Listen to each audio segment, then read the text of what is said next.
আসসালামু আলাইকুম রহমতুল্লাহি ওবারাকাতু। আহমদুন সাল্লি আলা রাসূলিল কারীম, আম্মা বাদ।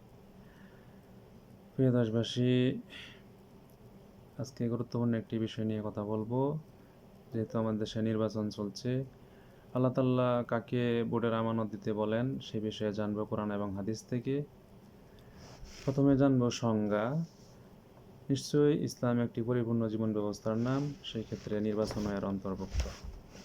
আমরা যাকে নির্বাচিত করব, সে যদি ভালো হয় তাহলে মানুষও ভালোর দিকে ধাবিত হবে, আর যদি সে মন্দ হয় ধীরে ধীরে মানুষও তাদের অনুসারী হবে এবং তাদের সাথে থেকে তারাও খারাপের দিকে ধাবিত হবে।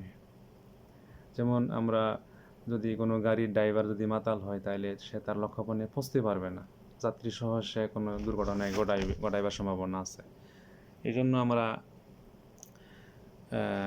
যিনি যাকে নির্বাচিত করব উনি যদি ভালো হয় তাহলে জাতীয় তার কাছ থেকে ভালো কিছু পাবে, খেদমত ভালো পাবে।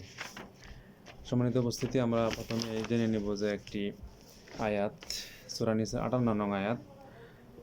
আল্লাহ বলেন, ইন্নাল্লাহা ইয়ামুরুকুম আন তুআদ্দুল আমানাতি ইলা আহলিহা ওয়া ইযা হাকামতুম বাইনান নাসি আন তাহকুমু বিল আদল ইন্নাল্লাহা কানা সামিআম বাসীরা।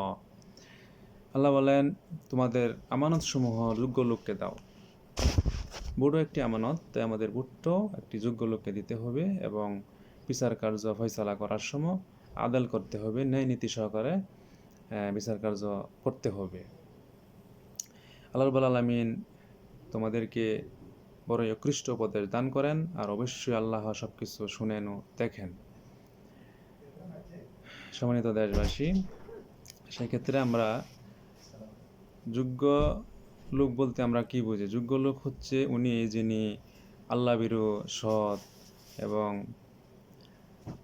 নামাজওয়ালা, মুআমালাত লেনদেন ভালো, আচার আচরণ ভালো, পরোপকারী এবং রাজনীতির ময়দানে যাদের ভালো জ্ঞান রাখে তারা হইল সৎ লোক। তারা নির্বাচিত হলে মানুষ তাদের দ্বারা উপকৃত হবে।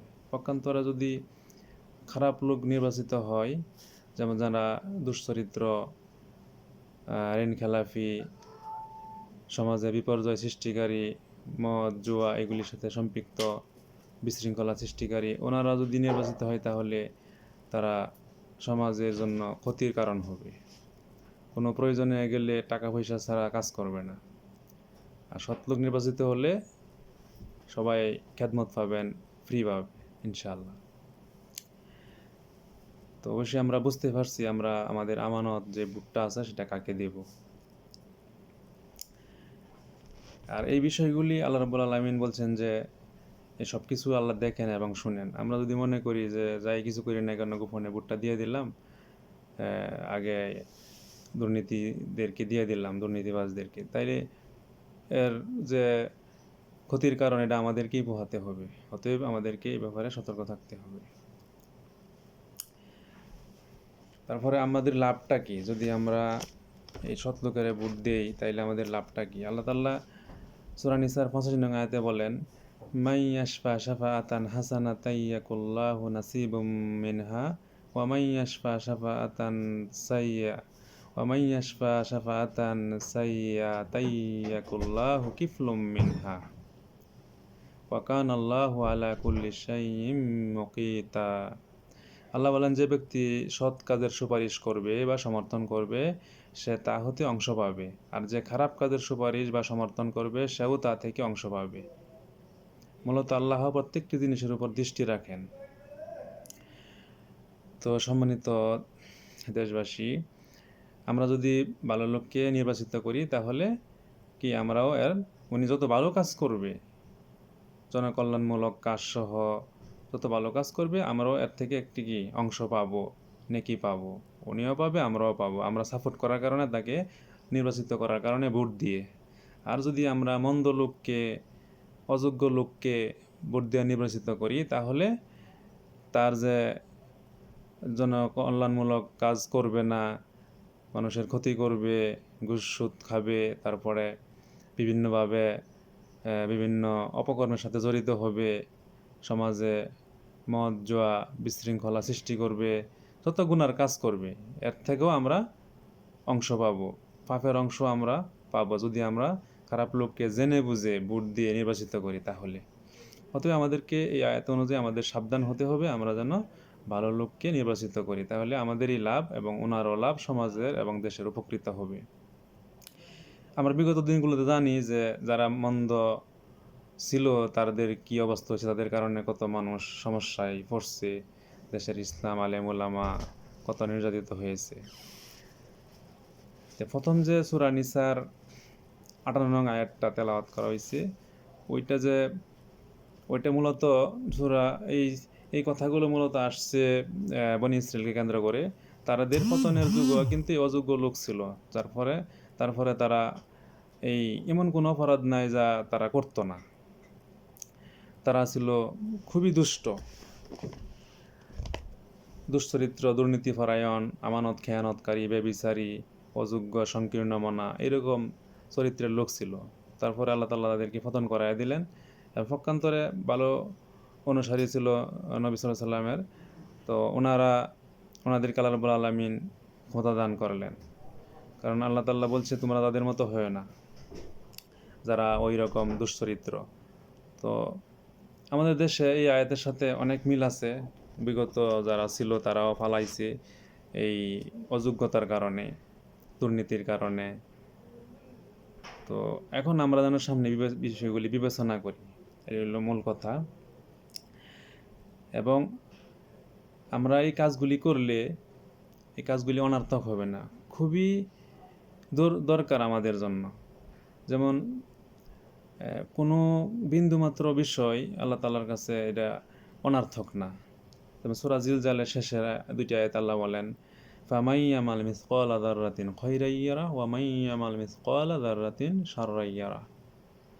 এখানে বিন্দু পরিমাণ ভালো কাজ করলে আল্লাহ তাআলা কি এর প্রতিদান দিবেন, আর বিন্দু পরিমাণ মন্দ কাজ করলে সেটারও শাস্তি পেতে হবে। সবই আল্লাহ তাআলা রেকর্ডে রাখেন। তো অবশ্যই আমরা এইটা ভালো কাজটা আমরা করব। আমরা মনে করি না যে কখনো এই কাজটা সামান্য বিষয়, ভোটটা কোনো বিষয় না, একজনটা দিলেই হইলো, যা হইব, আমার একজনের ভোট দেওয়ার কী হবে, এরকম যাতে আমরা না ভাবি। একটা ভোট খুবই মূল্যবান বিষয় এই মুহূর্তে। এজন্য এই ভালো কাজটাও আপনার আমলনামায় ইনশাল্লাহ আসবে যদি ভালো লোককে আমরা নির্বাচিত করি, ভোটটা দিই। তারপরে যারা ক্ষমতা লিপ্সু তাদেরকে যেন আমরা ভোট না দিই। যেমন একটি হাদিস আছে আবি হুরায়রা রাদিয়াল্লাহু আনহু থেকে বর্ণিত, ক্বালা রাসূলুল্লাহ সাল্লাল্লাহু আলাইহি ওয়াসাল্লাম তাজিদুনা মিন খায়রিন নাসি আশাদ্দুহুম কারাহিয়াতান লিহাযাল আমরি হাত্তা ইয়াকা ফীহি। অর্থ হচ্ছে আবু হুরায়রা রাদিয়াল্লাহু তাআলা আনহু থেকে বর্ণিত, নবী সাল্লাল্লাহু আলাইহি ওয়াসাল্লাম বলেন, যারা পথকে ভীষণভাবে অপছন্দ করে তারা তাতে সংশ্লিষ্ট হলে তখন তোমরা তাদেরকে সর্বোত্তম লোক হিসাবে পাবে। অর্থাৎ বিভিন্ন যারা ইসলামিক দল তাদের যে দায়িত্বশীল, যাদেরকে নির্বাচিত হওয়ার জন্য মাঠে দিছে, প্রার্থী দিছে, মূলত ওনাদেরকে যদি আপনারা গবেষণা করেন জানতে পারবেন যে কেউই চায় না যে মাঠে যায় নির্বাচিত হোক। কিন্তু যখন দল তাকে মনোনীত করেন তখন তারা কিন্তু আনুগত্য করে, না বলার সুযোগ নাই ইসলামের নিয়ম নীতিতে। তো এই জন্য তারা ভালো কিছু দেখাবে। আল্লাহ রাসূল সাল্লাল্লাহু আলাইহি ওয়াসাল্লাম বলছেন, এটা আমার কথা না, রাসূল বলছেন যারা পথকে ভীষণভাবে অপছন্দ করে তারা যদি সংশ্লিষ্ট হয় তাহলে তোমরা সর্বোত্তম লোক হিসেবে তাদেরকে পাবে। আর যারা মানে নির্বাচিত হওয়ার জন্য বিভিন্নভাবে টাকা পয়সা খরচ করে, দলীয়ভাবে বিভিন্ন মত সৃষ্টি করার জন্য চেষ্টা করে, টাকা খরচ করে দলের প্রধানকে দেয়, যে কোনোভাবে ক্ষমতায় যাওয়া, এইগুলি যদি এরা কিন্তু ক্ষমতায় আসলে মন্দ ছাড়া তাদের কাছ থেকে ভালো পাওয়া যাবে না। তো যেহেতু নবী সাল্লাল্লাহু আলাইহি ওয়াসাল্লাম বলছে, তাইলে আমরা অবশ্যই এই বিষয়টা খেয়াল করবো ইনশাআল্লাহ। কারণ সৎ লোককে সামনে যাওয়ার জন্য, প্রার্থী হওয়ার জন্য তারা নিজেরা কিন্তু চায় না, দল থেকে দেওয়ার কারণে আনুগত্য করতে বাধ্য। কারণ আনুগত্যের ব্যাপারে আল্লাহ তাআলা বলেন যে ইয়া আইয়ুহাল্লাযীনা আমানু আতিউল্লাহ ওয়া আতিউর রাসূল ওয়া উলিল আমরি মিনকুম। এখানে আল্লাহ এবং রাসূলের আনুগত্য বিনা প্রশ্নে অন্ধভাবে করতে হবে, কোনো কথা নাই এখানে। কিন্তু উলিল আমরি মিনকুম যে শব্দটা, এখানে দায়িত্বশীলের কথা বলা হয়েছে, দায়িত্বশীলের আনুগত্য করা, মানা, এটাও ফরজ, যদি সেটা গুনার না হয়। এটি শর্ত এখানে। কারণ দায়িত্বশীলের যত ভালো আদেশ আছে সেগুলি মানা ফরজ, কিন্তু মন্দ আদেশ মানা ফরজ না, বা মানা জরুরিও না। আল্লাহ রাসূল বলেন যে আনুগত্য শুধুমাত্র কি ভালো কাজের ব্যাপারে, মন্দ কাজের কোনো আনুগত্য নাই, মন্দ কাজের কোনো আনুগত্য নাই। তো আমরা মন্দ কাজ করব না, আনুগত্য করব না, ঠিক আছে। লা তুআতা ফি মাসিয়া ইন্নামাল তুআতু ফিল মারুফ, অর্থাৎ আনুগত্য শুধু সৎ কাজের ব্যাপারে, আনুগত্য মন্দ কাজের না। এই জন্য তারা এই আনুগত্যটা করে। তাইলে নিঃসন্দেহে আমরা বলতে পারি যে ওনারা ভালো লোক। নির্বাচিত হলে নবী সাল্লাল্লাহু আলাইহি ওয়াসাল্লামের কথা অনুযায়ী তাদেরকে আমরা ভালোভাবেই পাবো ইনশাআল্লাহ। এবং যারা আল্লাহওয়ালা লোক, তাদের ভিতরে কিন্তু আল্লাহর ভয় আছে। আনাস রাদিয়াল্লাহু আনহু থেকে বর্ণিত, ক্বালা রাসূলুল্লাহ সাল্লাল্লাহু আলাইহি ওয়াসাল্লাম, মিন ওয়ালাই মান আমরিল মুসলিমিনা শাইয়্যা ফাগাশশাহুম হুয়া ফিন্নার। নবী সাল্লাল্লাহু আলাইহি ওয়াসাল্লাম বলেন, যে ব্যক্তি মুসলমানদের কোনো বিষয়ের দায়িত্বশীল হলো অতঃপর তাতে বিশ্বাসঘাতকতা করলো, সে দুজকে যাবে। অতএব এই হাদিসগুলো কিন্তু ওই পর্যায়ের যারা প্রার্থী হয়েছে তারা কিন্তু জানে যে আমি দায়িত্বশীল হলে যদি বিশ্বাসঘাতকতা করি, দায়িত্বের অবহেলা করি, তাহলে জাহান্নামে যেতে হবে। অতএব এই পর্যায়ের লোক কখনোই আশা করে না যে আমরা এই রাজনীতির ময়দানে যাইয়া তারপরে এই দুর্নীতি করে জাহান্নামের কারণ হই, এটা কেউ চাইবে না। সর্বোচ্চ চেষ্টা করবে ওনারা সততার সাথে, আমানতের সাথে তাদের কাজগুলো করার জন্য। অতএব আশা করা যায় তারা বিশ্বাসঘাতকতা করবে না। যদি করে তাইলে তারা দুজকে যাওয়ার জন্য তারা নিজেই কারণ হয়ে যাবে। তো এখন এই সামান্য বিষয় যেন আমরা ভোটটাকে সামান্য মনে না করি। কারণ ছোটোখাটো গুনাহ থেকে আত্মরক্ষা করার জন্য আল্লাহ রাসূল তার স্ত্রীকে আদেশ দিয়েছেন, বললেন যে ইয়া আয়েশা ইয়াকি ওয়া মুহক্কারাতিজ যুনুব ফা ইন্নাল্লাহা মিনাল্লাহি তালিবা, যে তুমি ছোটোখাটো গুনাহ থেকে আত্মরক্ষা করে চলবে, কারণ এই সম্পর্কে আল্লাহ রাব্বুল আলামিন জিজ্ঞাসা করবেন। তাইলে যদি আমাদের ভিতরে তাকওয়া থাকে, তাইলে অবশ্যই আমরা এই যে যিনি দুর্নীতি বা চরিত্রহীন, সমাজে বিপর্যয় সৃষ্টিকারী, সুদ ঘুষ জুয়া মদ এইগুলির সাথে সম্পৃক্ত এই সমস্ত লোকদেরকে, রেন খেলাফিদেরকে আমরা ভোট দিয়ে নির্বাচিত করব না। যদি করি তাহলে ওই ছোটোখাটো গুনাহ তো এখানে বলা হয়েছে, কিন্তু বড় গুনার অন্তর্ভুক্ত হয়ে যাব, কারণ তাদের পাপের কারণে আমরা ভোট দেওয়ার কারণে আমাদের আমলনামায় পাপগুলো আসবে। যেই জন্য নবী সাল্লাল্লাহু আলাইহি ওয়াসাল্লাম তার স্ত্রীকে বলছে যে ছোটোখাটো গুনাহ থেকে আত্মরক্ষা করা চলবে। সেক্ষেত্রে আমরাও যেন মন্দ লোককে ভোট দেওয়ার মাধ্যমে এই গুনাহটা না করি। আল্লাহ আমাদের তৌফিক দান করুক। তারপরে আল্লাহ তাআলা আমাদেরকে আমাদের পাপের কারণে, আমাদের মন্দ কাজের কারণে কিন্তু বলছে যে যত সুন্দর করে আমি আমার বান্দাদেরকে সৃষ্টি করছি, যেমন লাকাদ খলাকনাল ইনসানা ফি আহসানি তাকওয়িম। আল্লাহ বলেন যে আমি মানুষদেরকে সৃষ্টি করেছি সুন্দরতম গঠনে। সুম্মা রাদাদনাহু আসফালা সাফিলিন, অতঃপর আমি তাদেরকে নিক্ষিপ্ত করব নিস্তমদের নিচে। কেন বললেন? এত সুন্দর করে মানুষকে বানানোর পরে আল্লাহ তাআলা কেন তাদেরকে নিক্ষিপ্ত করবেন নিস্তমদের নিচে? কারণ মানুষ হয়ে যখন মানুষের আচরণ না করে, এখন বাজারে গরুর মাথা, ছাগলের মাথা বিক্রি হয় 5,000 টাকা, চাই যত টাকাই হোক না কেন, গরু ছাগল বিক্রি হয় বাজারে। কিন্তু মানুষের যদি মানুষের এই মূল্যবান মাথা বিক্রি হয় 500,000 টাকার বিনিময়ে, তাইলে আমরা কত নিকৃষ্টতম কাজ করি। টাকার বিনিময়ে আমরা মাথা বিক্রি করি গরু ছাগলের মতো। তাহলে আমরা যেন টাকার বিনিময়ে মাথা বিক্রি না করি। যদি আমরা এটা করি কেউ তাহলে দুনিয়াতে পোহাতে হবে এর শাস্তি। কারণ আপনি কোনো কাজে যাইবেন তাদের কাছে টাকার বিনিময়ে, আবার আপনার কি কাজটা করে নিতে হবে। আর যদি আমরা ভালো লোককে নির্বাচিত করি তাহলে এটার সম্মুখীন হতে হবে না। এজন্য আমরা যেন সুম্মা রদদনাহু আসফালা সাফিলিনের মেঝে না পড়ি, ঠিক আছে? আর আমরা এই বিষয়গুলি যদি খেয়াল করি, কারণ প্রত্যেকটা ভালো মন্দ কাজের মাপ কিন্তু কালকে আমাদের হবে আমাদের। তো ভালো মন্দ কাজের মাপ যদি আমরা আমাদের আমলনামা যদি ভালো করতাম চাই, যে ওজনে আমাদের নেকির ফালাটা ভারী হোক, যদি আমরা এটা চাই, তাহলে অবশ্যই আমাদেরকে মাথায় রাখতে হবে যে আল্লাহ বলছেন যে ফাআম্মা ফাআম্মা মান সাকুলাত মাওয়াজিনু ফাহুয়া ফি ঈশাতির রাদিয়া, যে যার পাল্লা ভারী হবে সে সুখী জীবনযাপন করবে। তারপরে বলা হয়েছে ওয়াম্মা মান খাফফাত মাওয়াজিনুহু ফাউম্মুহু হাওয়া, এবং যার পাল্লা হালকা হবে তার স্থান হবে হাবিয়া। হাবিয়া হলো কি? একটি জাহান্নামের নাম। আল্লাহ বলছেন যে ওমা আদরাকা মা হিয়া নারুন হামিয়া। হাবিয়া কি জানো? এটা হলো প্রজ্বলিত অগ্নি। তাহলে আমরা যদি আমাদের নেকির পাল্লা ভারী করতাম চাই, মিজানের পাল্লা ভারী করতে চাই, তাহলে অবশ্যই আমাদেরকে এই বুটের আমানতটাও ভালো লোককে দিতে হবে। যদি না দিই তাহলে আমাদের কি পাপের পাল্লা ভারী হবে। তো সেই ক্ষেত্রে নেকির পাল্লা ভারী করার জন্য আমাদের ভালো লোককে নির্বাচিত করতে হবে। কারণ কোনো কাজই যেহেতু অনর্থক না, কিছুক্ষণ আগে যেটা বলা হইলো যে ফামাই আমাল মিসকালা যাররাতিন খায়রা ইয়ারা ওয়া মাই আমাল মিসকালা যাররাতিন শাররা ইয়ারা। ভালো মন্দ কোনোটাই কি অহেতুক না, সবগুলিই রেকর্ড করা হয়, হিসাবে আছে, আমলনামায় আছে, সেটা দেখানো হবে।